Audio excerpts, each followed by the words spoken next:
I'm Steve Chapman, Equal Opportunity Equity Specialist for the school district. I bring you greetings from our department. And the things I'm going to share today is things that's going to be very important to you as not only as a coach, but as an employee of the Okaloosa County School District.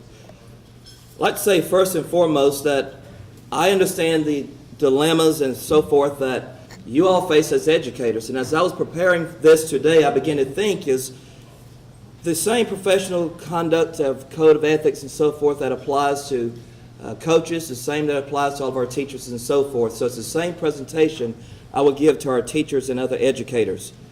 Schools can no longer claim with certainty that they are safe places for learning. Schools' safety has become one of the most pressing needs facing our schools today. National School Safety Center reported that more than 28,000 students and 5,000 teachers are physically attacked in our schools each month. Every day, every school day, teachers are threatened with injury and are assaulted. School violence has increased more than 50% in the last 10 years.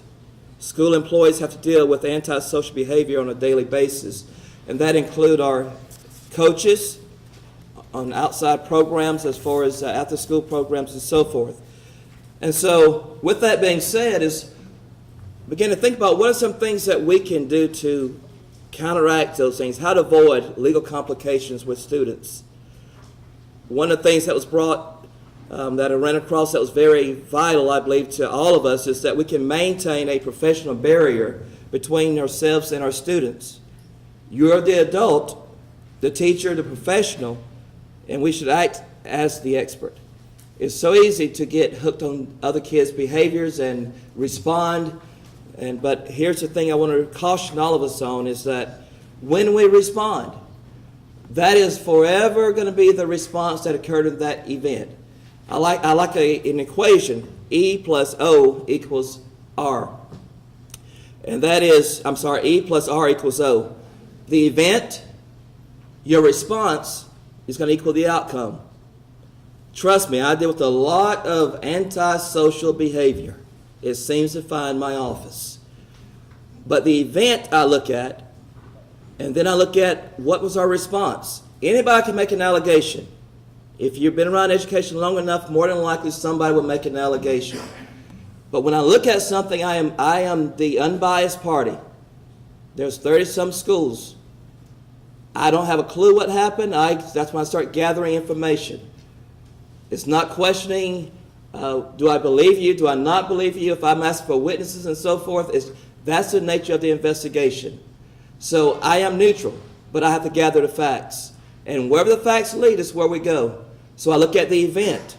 This is what they said took place. And then I'm going to look at your response or the school's response. And then I'm going to look at the outcome. And what governs me, the same thing that governs you, I'm going to look at is this code of ethics. The professional practice. That's what's going to govern what I do and so forth.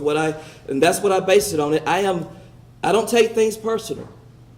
And if I had to talk to any coaches, I would tell all of our coaches and educators, don't take things personal. When we begin to take things personal is when we start getting our feelings and emotions involved and say things and so forth that more than likely that one parent is going to make that phone call. And today with social media, kids are videotaping all types of things that you thought was not being videotaped. There's cases, there's situations that I've seen. Yes, we talk to the kid about not having their phones out during class, during practice, so forth. We get that. But if they're showing a violation, the violation is going to be dealt with, plain and simple. Parents now, they go to social media. They'll post it on Facebook or wherever, and we got to respond to those things. So how do we avoid those things? I'm going to say this. When I say some things, you may say, well, isn't that common sense? I was just talking with someone a few minutes ago that common sense appears to not be so common these days. So when I say that, I'm going to say, do not flirt with your students. Say, that sounds basic. Well, guess what? I've dealt with just that. Okay?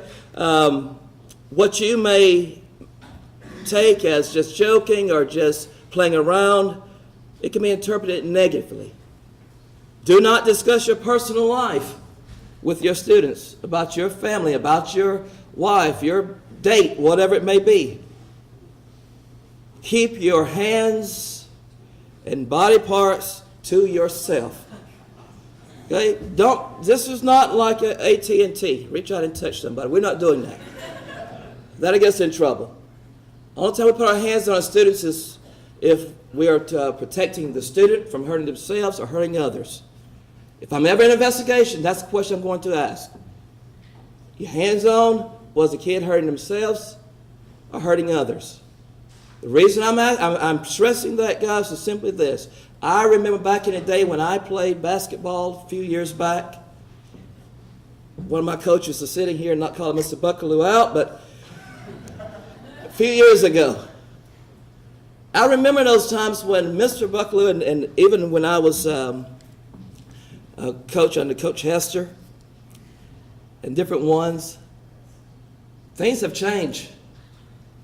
I'm going to say this, is that I have utmost respect for Mr. Buckaloo in this room today because he coached us, and I've seen him coach kids for years, and I've watched, but I've never seen Coach Buckaloo curse the kids, hit the kids. And now why do I say that? Because I know back in the day that was common practice. But all it takes is one parent. Mr. Johnson said it clearly earlier. One parent made a complaint. And I'm going to tell you the course investigation is going to be is, was a kid hurting themselves or hurting others? And that's the question we'll have to answer. And if you've ever been in a deposition, guys, it's not fun. In a deposition, you may resurface 2 years later where you got to try to recall what happened, why did you put your hands on them, and so forth. So the best practice is keep our hands to ourselves. If you got to walk around your hands in your pocket when you're upset, or walk away, or count to 3,000, whatever it takes, protect yourself. Because the bottom line is this: nobody's going to protect your job better than yourself. No one is going to protect it. And the same code of ethics that we hold our teachers accountable to, that state of Florida hold our teachers, our math teachers, the ELA teachers, is the exact same one that our coaches are held to. There's not a separate one. So keep that in mind.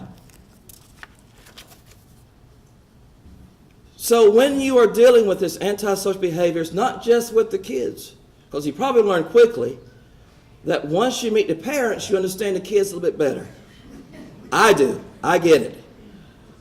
But when you're dealing with these type individuals, avoid becoming defensive when dealing with the parents and so forth. Focus on the student. You cannot imagine how many investigations or choirs I've sat down on, and the parents, they go off and so forth, but I bring it back to, okay, let's look at your kids' behavior. Stay focused. Don't get hooked on their behavior. Don't say things out of anger. Man, I've been called all kind of names, and I've had some I'm like, I never heard that one before. I've never in my entire life heard that. But don't get hooked on it. The moment you do is the moment I guarantee you the superintendent's going to get a call. And then I'm going to ask you a question. Were you being respectful to your colleagues, the parents, the teachers, and so forth? Yes, Mr. Chapman, but, well, those are parents. Those are students. We can address that. But we're held to this standard. Avoid touching students. I was talking with an individual yesterday, and the individual was telling me, he said, you seem like you're paranoid, because I told him I don't hug students. And I realized the elementary and so forth, there's people that hug and so forth, but I made my parents aware of their orientation that I wasn't about that. We'll do the fist bump, we'll do the high five. I said, because here's the thing, I got to protect my job, because I have bills, and I have 2 kids, and they're costing me. Okay? Because what would happen could happen, and I'm paranoid with this, I'm okay with that. What if I go to hug one of my kids, and they go home and say, Mom, when Mr. Chapman hugged me, he touched me here. Wow, I just put my career in their hands of a testimony or a complaint of a kid. Because now an investigation is going to pursue. And the headline is going to read, teacher touches kid inappropriately. They don't have the facts yet. And then it's going to be a stressful investigation, I guarantee you, asking the questions. So I am paranoid. I protect myself. I just stay away from those areas. So that's why I would encourage all of our coaches, teachers, and so forth to do. Avoid losing your temper with students. And that can be very difficult at times. I was in an EBD classroom, and I learned how to grow thick skin very quickly because they'll say or do anything. But as Mr. Farley, you probably heard him say many times, kids can have all kind of labels, EBD and so forth, but a lot of them are just BAD. And I get that piece. But guys, here's the thing. It's how you respond to it. That's what gets us in trouble. Your actions is going to get us in. How you respond. So I want you to think about that. And I want you to think about this on every student's forehead, every parent's forehead. I don't care if they're irrational. I look at everybody now as irrational when they come to the office. And if they're rational, it's a bonus for me. So that's what I'm expecting when I deal with people.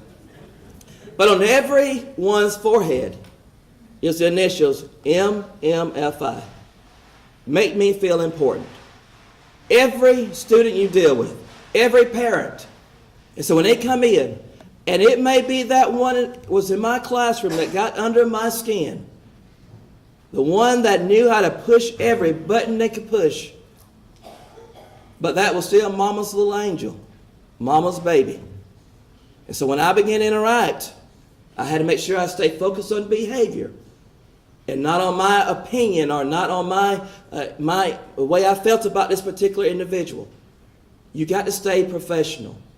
The moment we step out of being professional is the moment we're setting ourselves up for trouble. And when I say trouble, I'm talking about legal complications. I'm talking about investigations. I'm talking about Office of Civil Rights getting involved and so forth. And here's the thing. When we're dealing with them, they don't care about our opinions. They look at our policies. They look and see our actions. Did we follow our policies or are we following the law? And that's what we're going to have to go with. So keep that in mind. MMFI. Avoid harsh words or sarcasm. So when I'm dealing with this type of individuals and parents that's irrational, do something that they're not expecting. Throw them a curve. Don't become defensive. They may say, you're the worst coach my kid ever had. My kid never had a problem until they ran across you. You're the sorriest coach there is. You don't know anything about coaching. They can say all of those things. I was in an investigation one time and somebody went off on my tie. That's the ugliest tie I ever seen in my life. And I said, thank you. I said, but here's the question. Went right back and stayed focused. Don't get hooked on that stuff. If they say you're the worst coach, why are you going to defend that? You don't have to defend it. You know who you are. You know all about yourself. So do not allow negative people to rent space in your head. And I tell people all the time when they say they were talking about you, Mr. Chapman, they don't like you, I say at least they're talking about a quality subject. And I move forward. Don't get hooked on that stuff. Stay centered and focused, even if you have to pretend. And keep your cool and make healthy choices. We have an obligation to our students to avoid harassment of, embarrassment of, or discrimination against students. I don't care if you like them or not, if it's your favorite or not, if you agree with their lifestyle or not. All of that's irrelevant. All of our kids in Okaloosa County School District are to be treated with dignity and respect. Obligation to the public, distinguish between your personal views and the views of the educational institution, the Okaloosa County School District. You may totally disagree, and I'm okay with that. There are some things I may disagree with. I'm okay with that. In Okaloosa County School District, we're going to treat all of our students with dignity and respect, and we got to keep that in our forefront. Refuse to accept gifts or favors which will influence your professional judgment. Avoid using their professional position for personal gain or advantage. An obligation to the profession, respect and be fair to the colleagues. You may not like everybody the same. That's irrelevant. Respect and dignity. That's what we expect. That's the expectations. So what can coaches do? They can treat all of our athletes with respect, regardless of gender, race, sexual orientation, any defining factor about them. Treat them all with dignity and respect. Use appropriate discipline. Take injuries seriously. Replace put-downs with instructions. Motivate with praise, not name-calling. Do not accept abusive behaviors by others. If you see coaches, your peers, anyone else doing something that's against the code of ethics, gosh, you got an obligation to speak up. Because it's not about us, it's about what's right. It's about doing the right thing. So I want you to keep that in mind. And here's the bottom line. Communication is the most important influence on relationships that people have with one another. How you communicate. Interact with your parents, interact with your students, even the irrational ones. I get them. I understand. But we got to maintain that professionalism. As Mr. Johnson stated earlier, the annual state equity report is coming up. I'll be sending information out to you for our Title IX compliance. And with my closing thoughts, I'm going to simply say this. Social media is what it is today. And here's the bottom line. Social media can be your friend. I have nothing to hide in how you interact with your teachers, your coaches, your parents, your students. If everything's above board, if they see me doing good, so be it, I've done good. The problem usually come in, if people complain, is when there's a violation. There's something that should not have been happening. So I encourage you, there's one code of ethics, there's one professional code of conduct we're going to go by. The same one applies to our math teachers in the math classroom. If you had a student that went home and told a parent that the math teacher was yelling at them, calling them names and so forth, well, that's a major violation. We're ready to jump on that. It's no different if you're on the football field, the basketball court, or golf course, or wherever it may be. These are still our students, and we're the professional. Thank you.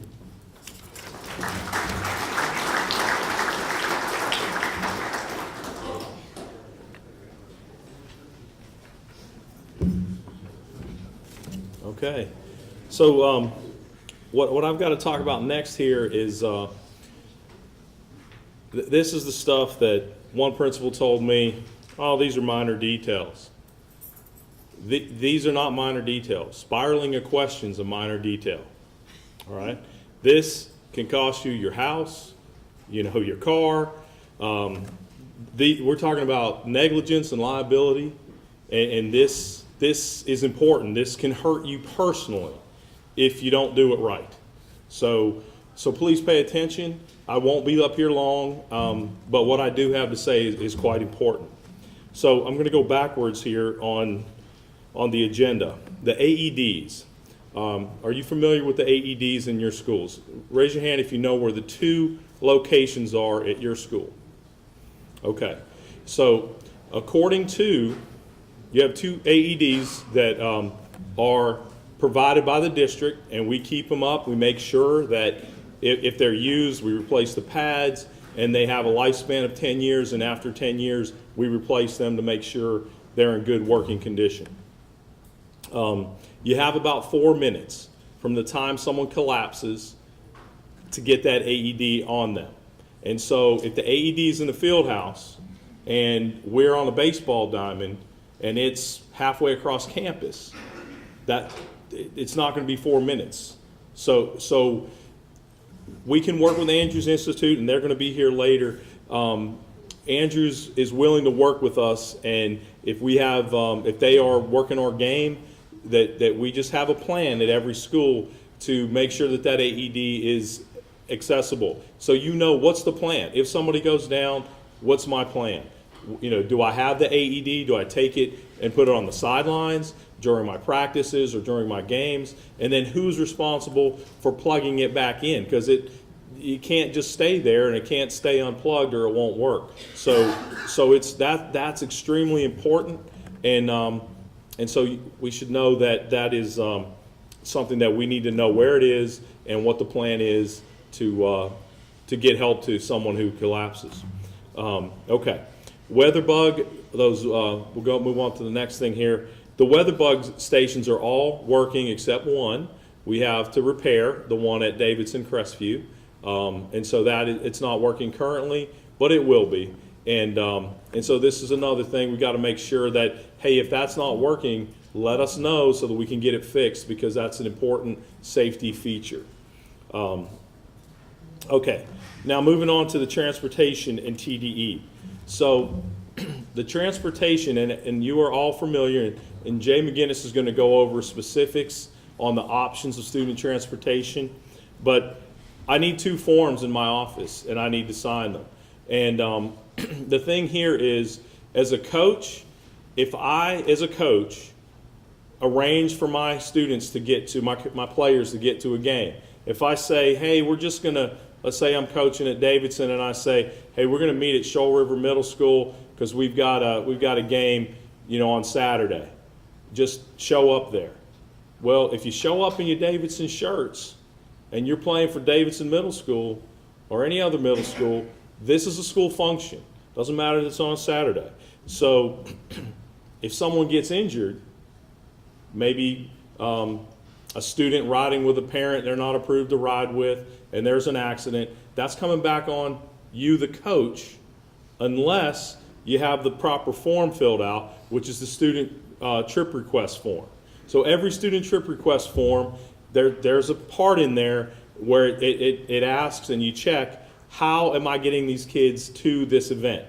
And you check how you're doing it, and the principal has to sign and says, I assure that all school board policies and procedures have been followed. And so make sure your principal signs that form, and then that form gets turned into my office.